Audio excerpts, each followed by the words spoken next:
Apartment Sankranti సంబరాలు ఎలా చేసుకున్నాం కొంచెం తెలియజేయండి. మన అపార్ట్మెంట్లో చాలా అద్భుతంగా నడుస్తున్నాయండి సంక్రాంతి సంబరాలు. అందరూ చాలా ఉత్సాహంగా ఉన్నారు. మనం సంప్రదాయాలను ఎప్పుడు గౌరవిస్తాం మన అపార్ట్మెంట్లో. అందువల్లే భోగి మంటలు నడుస్తున్నాయి. ఇక్కడ హరిదాసుల వారు వచ్చారు, మనకు గంగిరెద్దుల వారు వచ్చారు, వారు వచ్చారు.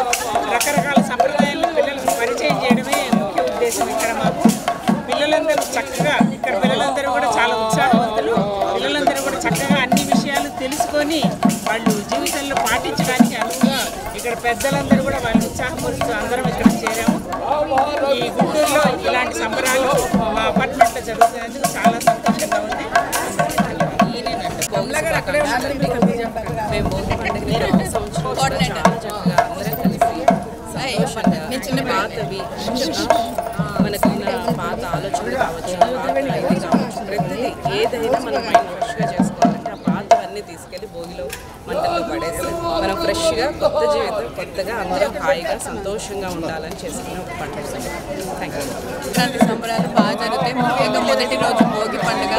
నాకు తెలిసిన లాంగ్వేజ్లో ఏంటంటే ఈ భోగి రోజు పొద్దున్నే మనకున్నది అంతా స్ట్రెస్, డిప్రెషన్, నెగిటివ్ ఎనర్జీ అంతా అందులో వదిలేసి ఈ సంవత్సరం మొదటి నుంచి పాజిటివ్ ఎనర్జీతో అంతా పాజిటివ్ వైబ్స్తో జరిపించుకోవాలి, మన లైఫ్ జీవించాలని. ఇంకా ఇదొక నాకు తెలిసిన లాంగ్వేజ్లో నేను చెప్తున్న సంక్రాంతి పండుగ అంటే ఇది ఒక పాజిటివ్ వైపు. ఇంకా మొదటి సంవత్సరంలో మొదటి నెలలో ఇంకా స్టార్ట్ అవ్వబోతుంది.